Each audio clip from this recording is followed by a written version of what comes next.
നമസ്കാരം, ഞാൻ രജനി അഭിലാഷ്. കേരള രാഷ്ട്രീയത്തിലെ ഇപ്പോഴത്തെ ചർച്ച നിലമ്പൂർ ഉപതെരഞ്ഞെടുപ്പാണ്. ഈ തെരഞ്ഞെടുപ്പിന് തന്നെ വഴിവെച്ചത് PV അൻവർ തന്നെയാണ്. എന്നാൽ ആ ഒരു തീരുമാനം ശരിക്കും എടുത്തുചാട്ടമായിപ്പോയോ എന്ന സംശയത്തിലാണ് അൻവർ. കാരണം കോൺഗ്രസിലേക്കുള്ള പ്രവേശനം കിട്ടിയതുമില്ല, മുസ്ലിം ലീഗ് ഗെറ്റൗട്ട് അടിക്കുകയും ചെയ്യുന്നു. മുസ്ലിം ലീഗ് അൻവറിന്റെ കയ്യിൽ ഉപകരണമൊന്നുമല്ല, അങ്ങനെയാകാൻ താല്പര്യവുമില്ല എന്ന് അവർ തന്നെ നയം വ്യക്തമാക്കിയിട്ടുണ്ട്. നിലമ്പൂർ പിടിക്കാൻ ഞങ്ങൾക്കറിയാം, ആരുടെയും സഹായമൊന്നും വേണ്ട എന്നാണ് മുസ്ലിം ലീഗിന്റെ നിലപാട്. അൻവർ പറയുന്ന സ്ഥാനാർത്ഥിയെ നിർത്താൻ മുസ്ലിം ലീഗ് സമ്മതിക്കില്ല. ഇതോടെ കോൺഗ്രസിന്റെ സ്ഥാനാർത്ഥി പ്രഖ്യാപനം കീറാമുട്ടിയാകുന്നു. സതീശൻ പറയുന്നത് അൻവർ ഒരു സ്ഥാനാർത്ഥിയുടെ പേരും ഉന്നയിച്ചിട്ടില്ല എന്നാണ്. ഇനി VD സതീശൻ സ്വയം പൊട്ടനാവുകയാണോ അതോ പൊട്ടനായി അഭിനയിക്കുകയാണോ എന്നതാണ് സംശയം. അതേസമയം നിലമ്പൂർ ഉപതെരഞ്ഞെടുപ്പിന് മുമ്പ് തൃണമൂൽ കോൺഗ്രസിന്റെയും PV അൻവറിന്റെയും UDF മുന്നണി പ്രവേശനത്തിന് സമ്മർദ്ദം ശക്തമാക്കിയിരിക്കുകയാണ് തൃണമൂൽ കോൺഗ്രസ്.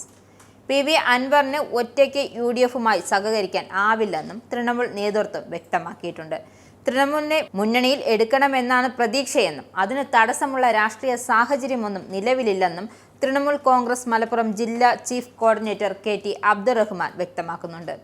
ഇക്കാര്യത്തിൽ 23-ന് കോൺഗ്രസ് നേതാക്കൾ ചർച്ചയ്ക്ക് വിളിച്ചിട്ടുണ്ട്. അന്നത്തെ യോഗത്തിൽ ഇതേ നിലപാട് വ്യക്തമാക്കും. തൃണമൂലിനെ ഒഴിവാക്കാനുള്ള രാഷ്ട്രീയ കാരണങ്ങളൊന്നും നിലവിലില്ലെന്നും മുന്നണിയിൽ എടുത്തില്ലെങ്കിൽ തുടർ നിലപാട് സ്വീകരിക്കും. അതേസമയം നിലമ്പൂർ ഉപതെരഞ്ഞെടുപ്പിൽ ആര് സ്ഥാനാർത്ഥിയായാലും UDF വിജയിക്കുമെന്ന് കോൺഗ്രസ് നേതാവ് VS ജോയ് വ്യക്തമാക്കുന്നു. സ്ഥാനാർത്ഥിക്ക് യോഗ്യരായവർ ഒരുപാട് പേരുണ്ട്. യോഗ്യരായ ഒരാളെ പാർട്ടി ഹൈക്കമാൻഡ് പ്രഖ്യാപിക്കും. ആരെ തീരുമാനിച്ചാലും പാർട്ടി ഒറ്റക്കെട്ടായി നിൽക്കും, അത് വിജയിപ്പിക്കുകയും ചെയ്യും. വ്യക്തി താൽപ്പര്യങ്ങൾക്ക് പ്രസക്തിയില്ലെന്നും വിജയം മാത്രമാണ് ലക്ഷ്യം. നിലമ്പൂരിൽ നടക്കുന്നത് രാഷ്ട്രീയമായ മത്സരമാണ്. ഒരു സോഷ്യൽ എഞ്ചിനീയറിംഗ് വർഗീയ ചേരിതിരിവും നടക്കുന്നില്ല. മുസ്ലിം ലീഗുമായി എക്കാലത്തും മികച്ച ബന്ധമാണ് മുന്നണിയിൽ, പ്രശ്നങ്ങളില്ലെന്നും ഇടത് സർക്കാരിനെതിരായ ജനവിധിയാണ് ഉണ്ടാവുക. PV അൻവർ ഉയർത്തിയ വിഷയങ്ങൾ മണ്ഡലത്തിൽ ചർച്ചയാകും. അൻവറിന്റെ പിന്തുണ UDFന് കൂടുതൽ ശക്തി പകരുമെന്ന് VS ജോയ് കൂട്ടിച്ചേർക്കുന്നു. നിങ്ങൾക്കും ആനന്ദ മീഡിയയുടെ പ്രേക്ഷകരിൽ ഒരാളാകണ്ടേ? യൂറോപ്പിലും US-ലും ആഫ്രിക്കയിലും അടക്കം പ്രവാസികൾ ഉള്ളയിടങ്ങളിലൊക്കെ ജനപ്രിയ ചാനലുമായി ആനന്ദ് മീഡിയ ഒപ്പമുണ്ട്. ഏഷ്യാനെറ്റ് ഫ്ലവേഴ്സ് അടക്കം നിങ്ങളുടെ വിരൽത്തുമ്പിലെത്തും. ആദ്യം റോക്കു ബോക്സ് സ്വന്തമാക്കുക, അതിൽ നിന്നും ആനന്ദ് മീഡിയ ആപ്ലിക്കേഷൻ ഡൗൺലോഡ് ചെയ്യുക, ഇൻസ്റ്റാൾ ചെയ്യുക. എന്നിട്ട് 0208586651 എന്ന നമ്പറിൽ ഞങ്ങളുടെ കസ്റ്റമർ കെയറിൽ ബന്ധപ്പെടുക.